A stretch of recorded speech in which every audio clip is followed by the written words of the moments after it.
for medical students. So this is actually very important. If you want to apply to Oxford or Cambridge, don't do like what I did, right? Don't wait until after the deadline. 15th of October. It's almost 3 months before all other universities in the UK. 15th of October, right? Start during the summer and work if you want to go to these universities, because you actually have to prepare for exams. You have to prepare yourself. These are very hard universities to get into. But if you get into them, you get a lot of opportunities for scholarships and a very, very strong degree, right? Oxford, Cambridge especially, they're really good, and you have a deadline until 15th of October, right? Keep that in mind. Yeah, 2019. 15th of October 2019. And no, 2000. Yeah, 2019. There's one thing. If you have any questions about Oxford, Cambridge specifically, I applied to Cambridge as well. So if you have any questions. by the end of the presentation, we're going to have a question session as well, so you can take the questions. And then the other majority courses have the deadline of 15th of January, like about engineering and the other major courses.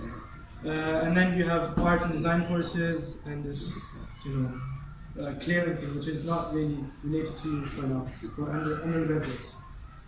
And then, as we discussed before, there are two types of offers: unconditional or conditional. If you get an unconditional offer, that means that you're there. It's your place over. Okay. If you get a conditional offer, it depends on there's some criteria which they're waiting for. So, for example, the grades. Okay. Again, you only have 5 choices, so you cannot choose more than 5. You can choose 1, 2, 3, or 4, or 5. But again, they're going to charge you money for that. Okay, what else is there? Okay, so we also discussed that. Adjustment here. Adjustment is when you get more than your expected grade. Okay, so basically, what you can do is you can apply again or send them requests using UCAS Track. Remember, UCAS Track is different from UCAS Apply. These are 2 different websites. So this is just for Oxford, the same thing that we discussed very, very briefly, and 15th of January for the other majority courses. So you basically sign up on apply.ucas.com, and this is the general website looks like. So again, it's a very logical sense. It's not that complicated. They take you through it stepwise, as you can see. So it's very easy. So they might ask you about your personal details, reference numbers, for example, your IELTS TRF number, your passport details, if you want to receive any further information. So, for example, if you want to receive, receive information about health, careers, and study opportunities by email.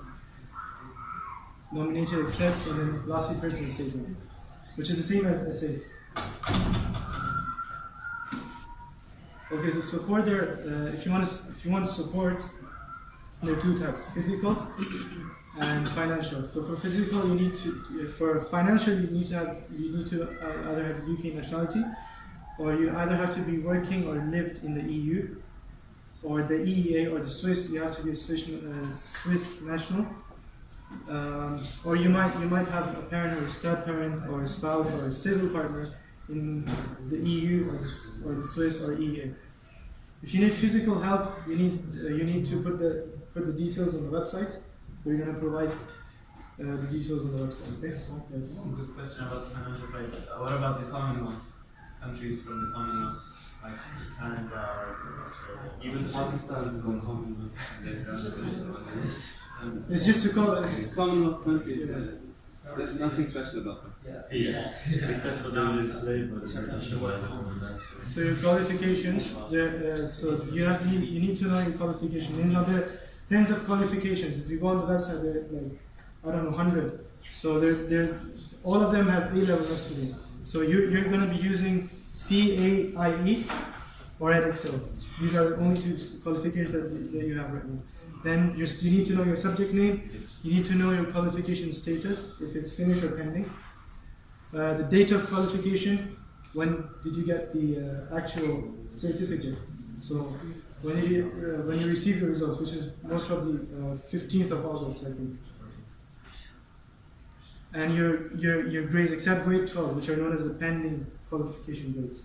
Okay, so you still need to add them, by the way, but you don't have the grades over here. You need to ask for reference, which we're going to discuss later. Your predicted grades are marked as pending, basically, right? If you didn't get your marks set, you still put the subjects that you're going to take in A2, right? And then you just mark them as pending because you didn't get them. Okay? And then the reference. So your pending qualifications, you need a reference. You can get your predicted grades from your teacher, and that depends on your previous grades of your, for example, AS. And he will write a reference letter for you online. So you need to. He's gonna be providing two things for you: the grades and the reference letter to the university. So you need to basically add him on the website. This is just a screenshot. So you need to basically get his email, and there's an apply button as well. So you need to apply. You need to click on the apply send button, and then you obviously need to add the other details. And once he's finished with the reference, there's going to be a green tick over here, although this is red. Your reference will also include your grades. So it'll say, okay, we predict him to get an A* in math, we predict him to get an A* in physics or whatever. He's going to fill that for you. You're going to fill out the subjects and then he's going to put the grades for you. So make sure that he knows the predicted grades. To get your predicted grades, you go to Mr. Salman, right? You get a form from him and then you get it signed by each and every single teacher, right? The teachers are going to specify your mark, A*, A, B, C, D, and then you can have Mr. Salman input that into the system, give it to your reference, and your reference will put it on UCAS. All right? Yes. So for the choices, we discussed this already. There's 5 max. If you want to apply for more, you can use UCAS Extra. It costs it costs money per university, and you need to basically input the university name and the course with it. So the course name and with the university can be found on the website.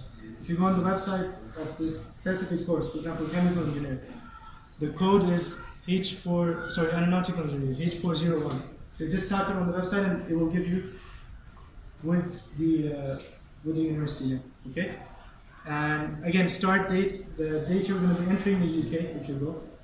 And that can also be found on the specific the website. So, for example, University of Manchester, you go to the University of Manchester website, and then you can get all the information from over there. Again, I would like to repeat this: that the eligibility criteria is different for different courses for different universities. So I couldn't put it over here. For engineering, it's different. But if you're applying for UK, it's generally, as Anas said, it's more expensive. And so basically, if you're applying, you need to apply. You need to be first of all an A* student or A student, because that's the eligibility criteria for the top universities. And if you're going then it's better to go to the top universities, because there's no point wasting $22,000 per annum for going to a lower or middle ranked university. I mean, of course, if you have the money and you didn't do that well in your subjects, you can go to a bit of a lower ranking university and you can still get in there. If you have the money for it, then sure, why not? It's still a better degree than most of the Arab degrees here, or the Pakistani ones. Excuse me. Okay, so make sure your choice best fits your grades. Choosing Imperial College, which is a highly ranked university, wouldn't be wise if you have achieved A or lower grades. Ranking can be found online in QS ranking, and there's another website, which I don't know. Times Higher Education. Yes. And the last step is basically just apply. You pay for using e-service, and this is important. There are 2 websites basically. There's UCAS Track and there's UCAS Apply. So UCAS, after you've applied, you're not going to use that website. There's another website known as UCAS Apply website. The username is going to be the track number. Is going to be provided to you via email, and the password is going to be the same as for the UCAS Apply website. Okay. So again, if you have so here there's going to be 3 sections on the UCAS Apply. So you have offers received, the waiting for decisions, and unsuccessful, which basically means you have been rejected. There's a timeline, basically from 15th of January or before to I think May 6th, that you're going to get these offers. So if you have applied for 5 universities, you should get all of them in one of these 3 categories. Okay, you should get a result. Every time a university applies, you will get an email and they'll tell you there's been a change in the status of one of your applications, and then you can go to UCAS track. You can see if they accepted you, rejected you, or so on and so forth. So UCAS Extra is a way of making further tries after you have applied. You're eligible for extra if you have used all of your 5 choices on your application and have been either unsuccessful at all of them or have declined all offers you have received. The extra service operates from the end of February till the beginning of July. You can find more about extra online. So you can apply to your offers once you get the feedback from all the universities, and obviously you're going to choose the best one depending on the financial situation, various factors as I mentioned, and then you just click on the apply to offers. Now we're going to talk about the visa. So if you're applying for the UK, you need a Tier 4 visa, and you use a different website for non-EU students. So you're obviously going to use the website after you've applied. You're going to be applying for universities. Usually you apply after May. Basically, it's because the feedback system is very quick, so it doesn't take that long to get the visa. Living accommodation, you can find websites online. You can apply to hostels or private housing. Alright guys, just a very quick important point. You can go back to the previous slide.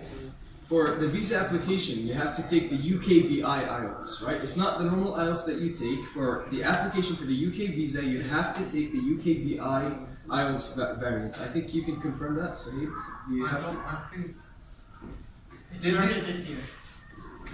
Yeah, it's. I'm not sure. It depends on the case, but again, from what I've heard, when I've gone to the British Council more than once, they said you have to take the UKVI. It's basically the exact same IELTS exam, but it's recorded by video and by audio as well. All right, same exact IELTS exam is recorded by audio and by video. also there's one more thing. When you apply for a UK visa, please apply for a fast track. Don't take the risk with normal. In my application got delayed and only came in a few days before. Just apply fast track, please. Yeah, the fast feedback is using fast track. Thank you.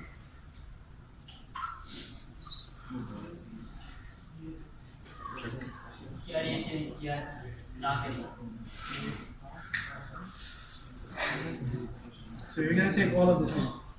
Yeah, you can just go to the website and can't you? So this is basically copy pasted from the website. So you basically check if the visa is right for you, which is common sense, obviously. Prepare your evidence. You need evidence. For example, your grades. They might ask you for the certificate, the original certificate. That's step 3 if you're applying from within the UK or outside the UK. Then you have to attend an appointment in the UK embassy. If I'm not wrong, it's the UK embassy, and they have an interview appointment. Okay. And step 5 is check what you can bring into the UK with you, and check what you need to show at the UK border. This is all on the website itself, so I have no details. These are just the steps. These are some of the important points that you can arrive in the UK before your course starts. Guys, please. Up to 1 week before, if your course lasts 6 months or less. Up to 1 month before, if your course lasts more than 6 months. You cannot get public funds. You cannot study at an academy or a local authority funded school. You cannot work in certain jobs, for example, professional sportsman or sports. You cannot be working as a sports coach. So personal statements, which is the same as essays, it's just different terminology as I said. So the general application process is the same. It's just different platforms for different countries. So on your personal statement, you can only write one personal statement, so don't mention a uni or college by name. Check uni and college websites to see what skills and qualities they'd like you to have. Make a list of things you want to include. Start drafting early, as soon as possible, because this takes a long time. And because this has to be a very professional looking essay. And you can get help from our English teachers. Mr. Ron was very helpful with me. You can include what the subject you're interested in, your enthusiasm of the subject, how your previous studies relate to the course, relevant aspects of the jobs, placements, work, experience or volunteering, activities or hobbies that show your interest in the subject, and that's very important. If you have extracurriculars that show that you're interested, you need to put in there. Don't put in the very general stuff. That I'm a very good student. Everyone knows you're a good student. So you need to impress them basically. You need to put the stuff. Sorry? Persuade them. Sorry. Persuade them. That's the right word. Any training or achievements that show your skills, demonstrate you're a great candidate, and you have skills and qualities that you're looking for. How to write it? Start with introduction. Structure includes. Structure includes the order that's the most relevant to the university and the college that you're looking for, and the conclusion, and then check for your grammar, spelling, and punctuation errors. And lastly, leave time to get feedback and review. As I said, start as early as possible. For UCAS, there's a word limit character. It's very important, guys. Very which important. is Listen up. 4,000 characters only. You cannot exceed. They have a software, an online software, which basically scans the characters. And if you have more than 4,000 characters, then they immediately cut out that portion, that extra portion that you have. So you need to make sure. And then secondly, you cannot copy paste from the internet. Okay? If you copy paste, they have complicated software which can detect that. And if they detect that you have copy pasted, then you're not likely to get the offer. Yeah, if they detect that you've been plagiarizing, not only will you be banned from a single university, every single university that you apply for, you'll be automatically rejected. Because you're then applying through UCAS, and UCAS is directly linked to all universities in UK. So if you're going to be checking on one university, then you're done for UK. So make sure you don't copy as I mentioned. This is just a general overview, by the way. We have a UCAS application tool software, which you can use on www.ucas.com. And there's a very good video on there as well that guides you every step of the way. I used it myself. It's a very good video, so you can look at that as well. Yes. Any question? No.